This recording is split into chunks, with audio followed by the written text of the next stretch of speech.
I make you welcome. And still in the spirit of the celebration Eid al-Kabir, that is, I make you welcome once more to Enterprise Morning, reaching you from Enterprise Television, of course, from the economic capital of Nigeria, Lagos. I am Henry Igwebike. We'll start off today with our newspapers, and right after that will be our main conversation also for today. Please do well to be part of what we do. Have a say in what we say. You can always find and reach us at enterprisetvnews.com. You may equally like, comment, and follow us on all our social media platforms at Enterprise TV7. We're very so delighted to have with us, joining us via Zoom, is Achike Chude. He is a journalist, a public affairs analyst. Good morning to you, Mr. Chude. Hello, Mr. Chude, you can hear me? Yeah, I can hear you. Good morning. Thank you so very much for your time, sir. Let's start off with the first daily on our desk, and this coming from the Guardian newspaper.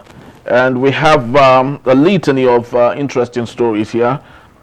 Businesses leverage price adjustment to rein in FX losses and clean their books. And on the top strip, we have economy back on track, but not yet, Uhuru says Lagudu. And then, of course, June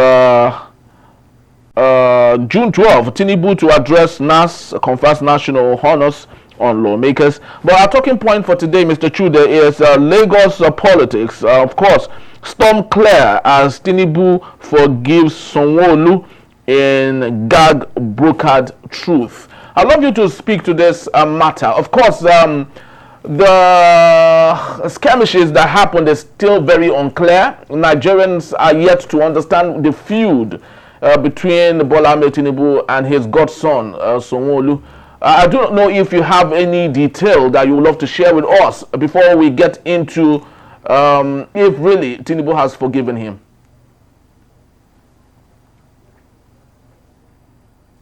The issue is forgiving him for what? Because we're establishing a crime without, on offense, without exactly. We're talking about forgiveness when the offense itself has not exactly been clear, and that is left to the realm of speculation.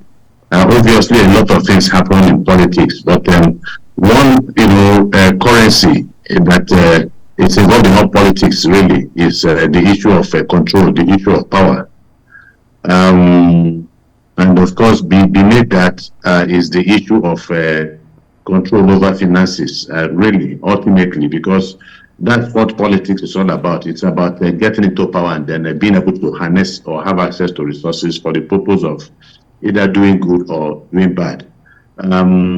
Obviously, yes, everybody's talking about, you talked about the gag brokered peace between the president and the governor, but the question you ask yourself really is even the essence of gag in the first place. This committee of elders and prominent people in Lagos State who have this influence within the government.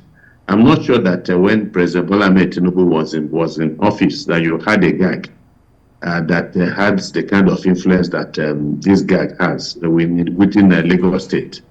Because of course you know that Tinubu really did not share powers. He was the executive governor of Lagos and he showed it. Hello. Yes, I can hear you. Hello. Yes, I can hear you very well. Yeah, there was an interference, and then, so we wonder why the gag is in place in Lagos. Is it to keep the governor in check? Is it so that every activity of the governor can be scrutinized and decisions taken by the governor can be negotiated? So that's why it would appear again that the governor of Lagos State would seem to be weak. And then again, the issue came to the fore, especially over the snobbery. We're told, of by President Tinubu when he was around, and he was shaking everybody, and then got to Sanwo-Olu and missed that handshake. Whether it was deliberate or not, he has not said anything about that. But obviously, that was the height of the disagreement, and that is the essence of even this peace meeting that you're talking about. But if you go back, you need to go back a bit, and people will talk about the attempted impeachment of Obasa, the Speaker of the House of, I believe, the Speaker of the Lagos State House of Assembly, and all the intrigues that played that. And of course, some of us knew that that even when the problem was at its height, that it had a very simple solution, and that is for the President of the Federal Republic of Nigeria, who was a governor in Lagos State, to wade in. And once he wades in, because his influence is still very, very strong, extremely strong in Lagos State, only he had the capacity to bring that dispute to an end. Eventually, it was brought to an end, and I can tell you that it was brought to an end because the president wanted it to end. So obviously, the governor was in a different camp when that issue, happened, and took a different position, which the president would not have been happy about. He is still the leader of the APC. That's where it is, and the APC, the Lagos State APC, is an extension of the national APC. And the fact that he was governor of Lagos State at the time, and still very, very influential, he must have felt slighted that impeachment attempt of Obasa was allowed to get to the level that it got to. And a lot of people will tell you that is where this crisis actually started from. Apart from undercurrents before then. So it's a good thing that they have brought about reconciliation. Lagos is one of the most important states in this country. The commercial nerve center of Lagos, and one of the biggest economies in the biggest economy in West Africa, and one of the biggest economies in Africa. And then you also have the president of the Federal Republic of Nigeria. So if peace can be brought about in Lagos State, then I think it's a very good thing, and it's good that it has come about. Yes, very, very true. Of course, we understand the influence of godfatherism in politics in Nigeria, particularly Lagos. We've seen transition of one administration to another made possible by the same man, Bola Ahmed Tinubu. And my question is, do you think Lagos would ever gain independence with respect to an administration coming without a godfather attaching and making it possible for whoever the person is? Then secondly, do you think that the same godfatherism, it could be the reason Lagos seems to be the most peaceful state in Nigeria with respect to smooth transition and the continuity in governance? Well, the issue of independence of Lagos, I think, is not even dependent on the Godfather. Ultimately, at the end of the day, because democracy is a game of numbers, so it is going to depend on the people of Lagos State. And if the people of Lagos State do not act in ways that are contradictory to the political philosophy of those who govern Lagos State, if they accept it, then it would seem that they do not acknowledge the fact that they are not independent. So it is only they that can, if they allow the situation to continue, then it means that they are comfortable. We can assume that they are comfortable with the situation. Of course, it is only during periods of election that the people can actually speak with a very loud voice. But for them to speak with a loud voice, the process itself must be clean. The process itself must be fair. It must be transparent, so that the people can have their way. And then we know that the political process in this country, especially with regards to election, is not exactly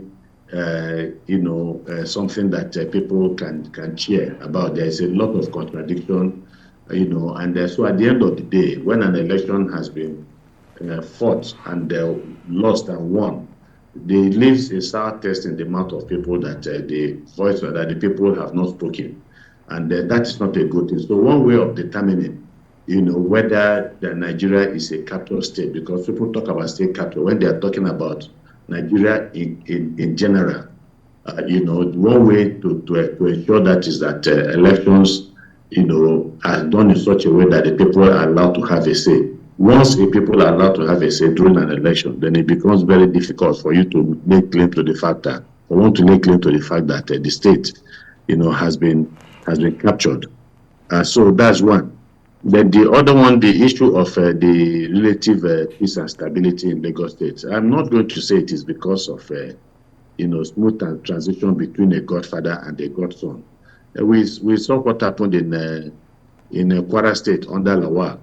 The Navy commander, former military, governor who is late now, between him and his godfather, Olusola Saraki. Eventually, I mean, in spite of, they had this crisis eventually that sought to Saraki being put out of the state. I was declared persona non grata. Then we now have, we had the one in Enugu State between the former governor, Sullivan, and his godfather, the man he succeeded, and the same thing. So the fact, and then of course the famous, the popular one, Obaseki and Adams Oshomole. So it doesn't matter sometimes that a transition can happen from a godfather to a godson. Sometimes you have disagreements between godfather and godson, and the state is embroiled in crisis. And so we cannot use that as a basis to say that Lagos is peaceful because of the relationship between godfather and godson. There are other states where you do not even have godfathers and godsons, and then they are relatively calm. When the government is in the hands of one party, and then you have another strong party in opposition, and there's relative peace. So I think it's about the level of political maturity of the political actors. That is what actually determines. The crises that we're having all over the country are crises that are man-made, whether they are security crisis, political crisis, and all that. They are man-made. They are created by man and can be resolved by man only when you have the right elements in place. Issues of when you have when the people, the actors themselves are matured politically, and when they are committed, when they are patriotic, when they are people with dignity. And people that love the nation state itself, they will all work towards making sure that there's a harmonious relationship between those that matter in key places, especially in government, where that they are influential in. All right, sir. Let's take other matters still from the Guardian newspaper, and this is an editorial as presented on the Guardian newspaper. Imperative of full disclosure in Emefiele's 753 Abuja duplexes, and of course, Nigerians would ask, as much as it is great to hear that there is a complete forfeiture of that duplexes. One would equally want, especially for the elite. Don't you think this particular case of Emefiele would make some Nigerian elite take monies that are not theirs out of the country rather than investing it in the country and possibly get it forfeited in the nearest future?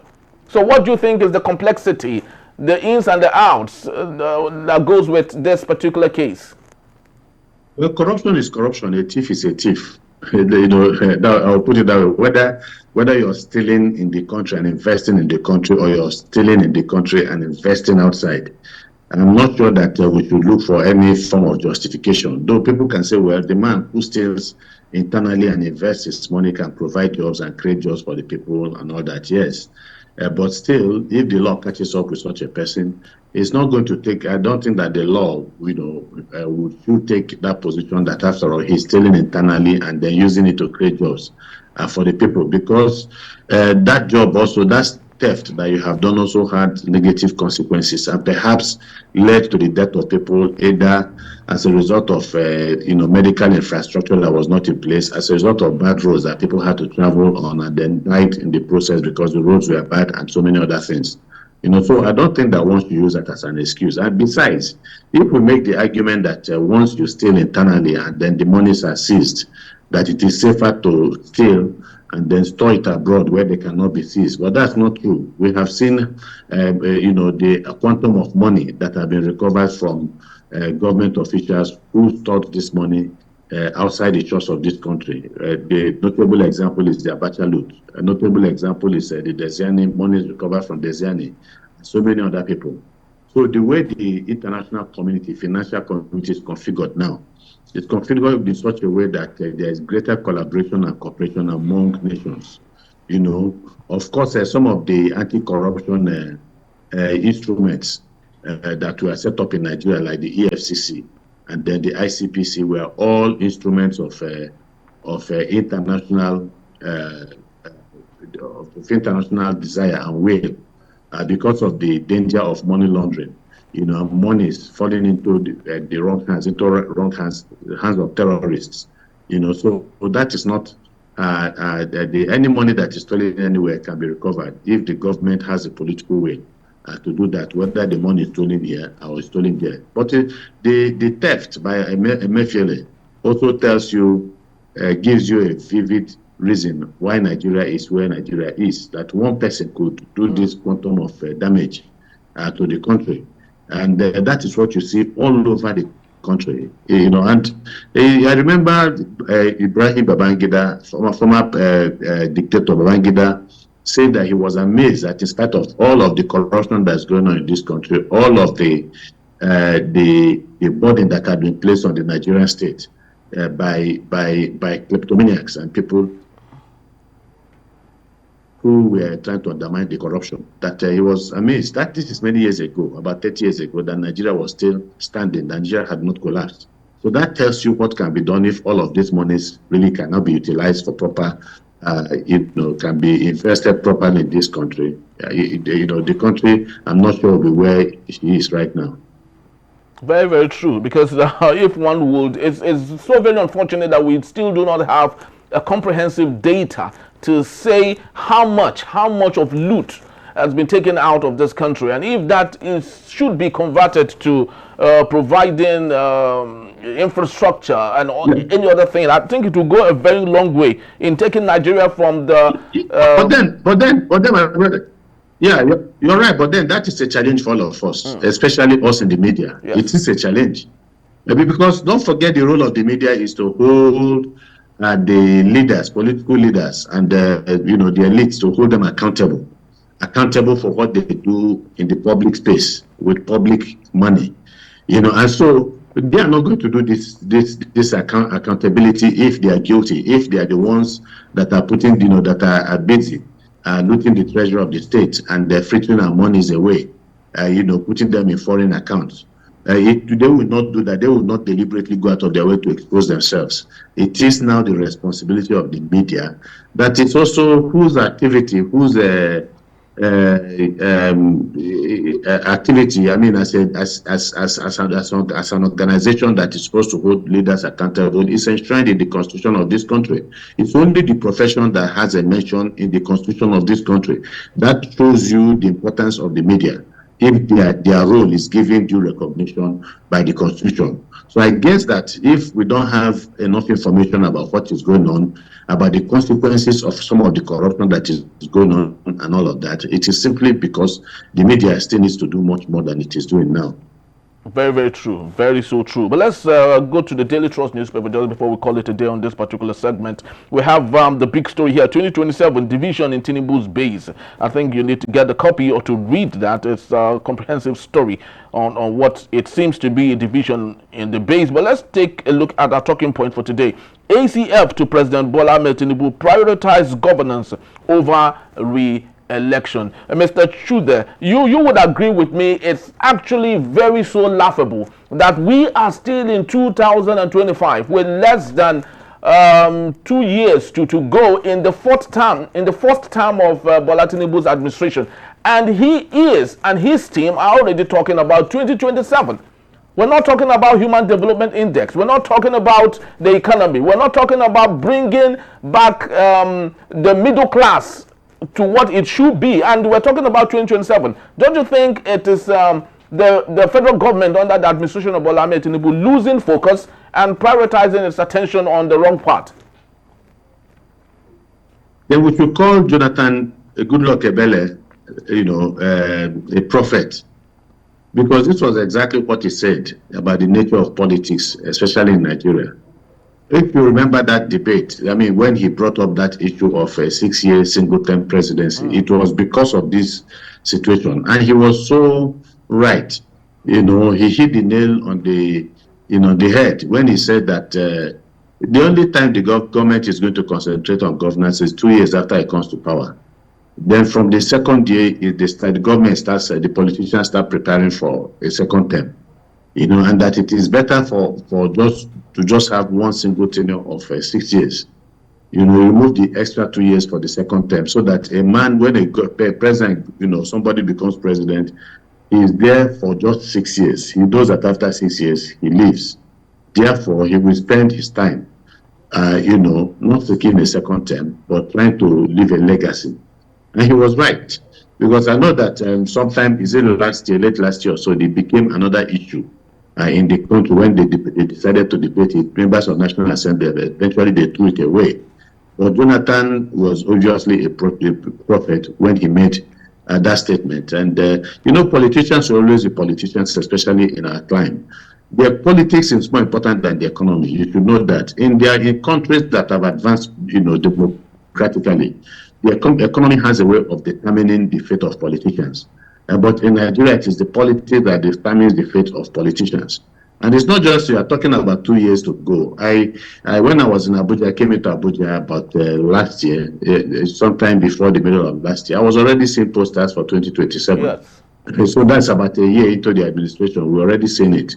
Because politicians and their acolytes will always do what they do best. The nation state is the list of the priorities of the political class. Hard to say, because they are there as guardians, and they are there, or they are supposed to be there as guardians of our constitution and as guardians of the people, to provide for those things, to ensure those things that have been, specified by the constitution, that the primary rule and responsibility of government is the welfare and the security of the people. But the politics is more important. Don't forget that all this agitation for 2027 is happening against the backdrop of the constant killings of Nigerians in many states, in some states in the country, where you could even make the argument that perhaps the Nigerian state has lost control of some of the territories under its control. We see what happens in Zamfara, Benue, Plateau, at will. Hundreds of people are killed at will. In any country that this continues to happen, consistently, you begin to question, the legitimacy of a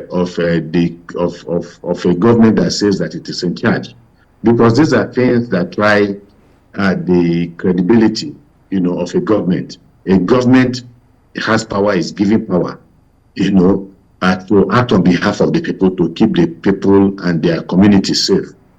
But we've not had that level of safety for a very long time, not under this government, not under the previous governments and other governments in the country. But so if I might ask, if care is not taken, yes, if I might ask, I know this might be, putting you on the hot seat. Are you disappointed with Bola Ahmed Tinubu's administration? That's number one. Number two, do you think he truly cares about legacy? No, it's not for me to say whether I'm disappointed in his government or not. I see efforts. We cannot deny that. I see efforts, and with every government, even good or bad governments, you always see efforts. It's not as if he sleeps every day and his government officials and ministers are sleeping every day. You hear them turning out policies, whether at the economic level, whether through the CBN and all that, trying to define and redefine policies.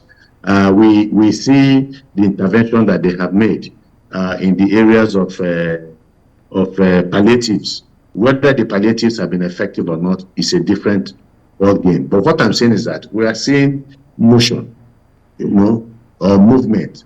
But sometimes you can talk about movement without motion. You see things happening, and yet you are not seeing the effect of those things on the people. We know what happened when the government came into power. The price of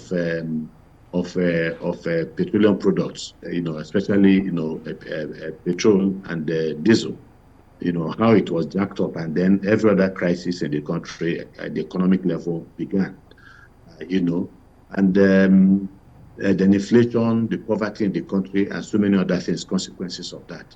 And so the government has been grappling with all of those things. But there is no way anybody, seeing what is going on today, the poverty in the land, the inflation, and the fact that people are no longer meeting up, healthcare is not, nothing meaningful or significant has been done to the state of healthcare in the country. Education is still not in a good state, regardless of the loan that is being disbursed, which is also subject to probe, because a lot of it is being stolen and all that. Then the issue of corruption, and not much has happened, on that path. So you could say that the government has been making efforts. They've been saying the right things about how they want to turn the country around and all that. But what we know is that the people are still mired in poverty. What we know is that the greater number of Nigerians, are suffering all manners of debilitating economic conditions, and that the World Bank has told us that it is going to get worse in the coming years. So what you ask yourself is, how do you determine the effectiveness of a government? It is down to the standard of living of the people. When the standard of the living of the people has improved drastically, because government is about the people, and their lives are much better and they are happier, then you can say that government is beginning to get it right. But I don't see that happening in terms of the benefit of governance to the people. People are still finding it very, very, very difficult. But government says, well, it's a matter of time. So we see.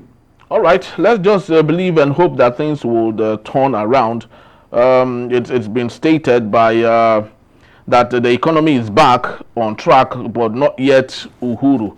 I do not know if Nigerians understand what that is, and because what they care much about is there food on the table? Can children go to school? Can they go to hospitals, public ones, and get the needed health care that they need? Can the middle class return back as shock absorbers and do the job that it is meant to do? All of this are what Nigerians are looking out for, of course, and hoping that things will turn around. And just to let you know, ladies and gentlemen, that Mr. Achike Chude would be here to take us on our main conversation. That is when we return. Nigerians slash foreign flight spending by 30% amid the Naira crash, inflation surge. That in the beat is still Enterprise Morning. Please.